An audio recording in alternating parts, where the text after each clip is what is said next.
समूएल का दूसरा ग्रंथ अध्याय 15 पद संख्या 13 से 14 और अध्याय 16 पद संख्या 5 से 13 तक। एक दूत दाऊद को यह सूचना देने आया कि इस्राएलियों ने अब शालोम का पक्ष लिया है। इस पर दाऊद ने यरूशलेम में रहने वाले अपने सब सेवकों से कहा, चलो हम भाग चलें, नहीं तो हम अब शालोम के हाथ से नहीं बच सकेंगे। हम शीघ्र ही चले जाएं, कहीं ऐसा न हो कि वह अचानक पहुंचकर हमारा सर्वनाश करे और शहर के निवासियों को तलवार के घाट उतार दे। जब दाऊद बहूरीम पहुंचा तो साउल के वंश का एक व्यक्ति दौड़ता हुआ उसके पास आया। वह गेरा का सिमई नामक पुत्र था। वह कोसते हुए नगर से निकला और दाऊद और उसके सेवकों पर पत्थर फेंकता जा रहा था।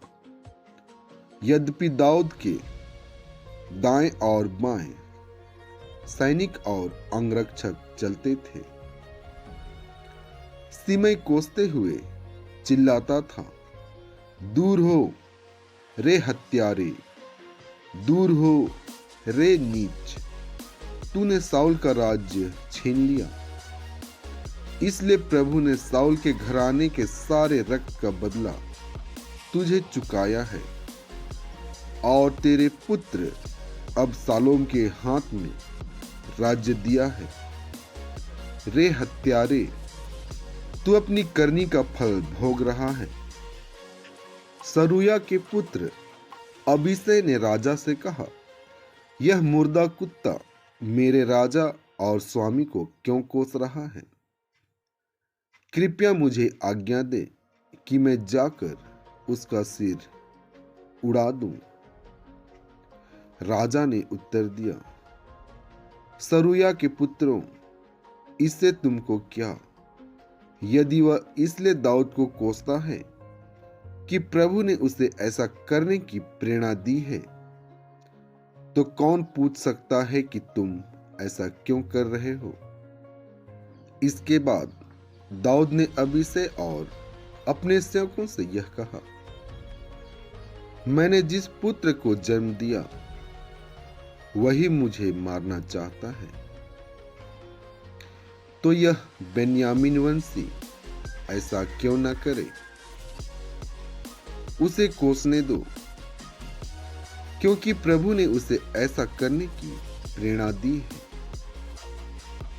हो सकता है कि प्रभु मेरी दुर्गति देखकर आज के अभिशाप के बदले मुझे फिर सुख शांति प्रदान करे।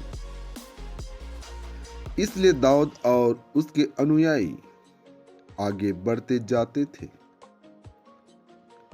उधर सिमई अभिशाप देता, पत्थर फेंकता और धूल उड़ाता हुआ उसके दूसरी ओर की पहाड़ी की ढलान पर जा रहा था।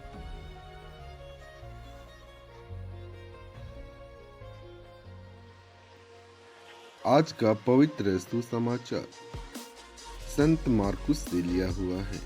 अध्याय 5 पद संख्या 1 से 20 तक।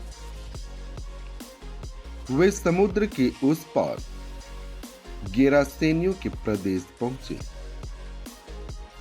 ईसा ज्यों ही नाव से उतरे, एक अवधूतग्रस्त मनुष्य मकबरों से निकलकर उनके पास आया।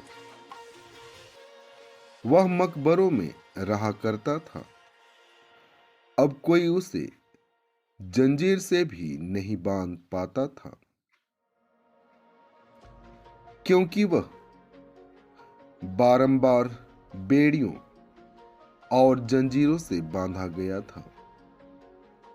किंतु उसने जंजीरों को तोड़ डाला और बेड़ियों को टुकड़े टुकड़े कर दिया था। उसे कोई भी वश में नहीं रख पाता था। वह दिन रात निरंतर मकबरों में और पहाड़ों पर चिल्लाता और पत्थरों से अपने को घायल करता था।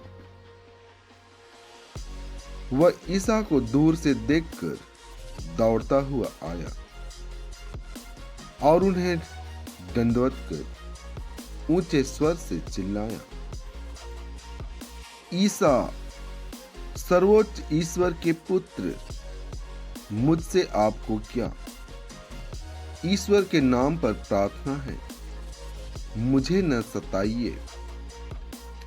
क्योंकि ईसा उससे कह रहे थे, अशुद्ध आत्मा इस मनुष्य से निकल जा। ईसा ने उससे पूछा, तेरा नाम क्या है? उसने उत्तर दिया, मेरा नाम सेना है, क्योंकि हम बहुत हैं। और वह ईसा से बहुत अनुनय विनय करता रहा कि हमें इस परदेश से नहीं निकालिए। वहां पहाड़ी पर सूअरों का एक बड़ा झुंड चर रहा था। अब दूतों ने यह कहते हुए ईसा से प्रार्थना की, हमें सूअरों में भेज दीजिए, हमें उनमें घुसने दीजिए। ईसा ने अनुमति दे दी। तब अबदूत उस मनुष्य से निकलकर सूअरों में जा घुसे और लगभग 2000 का वह झुंड तेजी से ढाल पर से समुद्र में कूद पड़ा और उसमें डूबकर मर गया। सूअर चराने वाले भाग गए। उन्होंने नगर और बस्तियों में इसकी खबर फैला दी। लोग यह सब देखने निकले। वे ईसा के पास आए और यह देखकर भयभीत हो गए कि वह अबदूत ग्रस्त, जिसमें पहले अबदूतों की सेना थी, कपड़े पहने शांत भाव से बैठा हुआ है। जिन्होंने यह सब अपनी आंखों से देखा था, उन्होंने लोगों को बताया कि अबदूत ग्रस्त के साथ क्या हुआ और सूअरों पर क्या क्या बीती। तब गेरासेनी ईसा से निवेदन करने लगे कि वे उनके प्रदेश से चले जाएं। ईसा नाव पर चढ़ ही रहे थे कि अबदूत ग्रस्त ने बड़े आग्रह के साथ यह प्रार्थना की, मुझे अपने पास रहने दीजिए। उसकी प्रार्थना अस्वीकार करते हुए ईसा ने कहा, अपने लोगों के पास अपने घर जाओ और उन्हें बता दो कि प्रभु ने तुम्हारे लिए क्या क्या किया है और तुम पर किस तरह कृपा की है। वह चला गया और सारे देकापोलिस में यह सुनाता फिरता कि ईसा ने उसके लिए क्या क्या किया था, और सब लोग अचंभे में पड़ जाते थे। आमीन।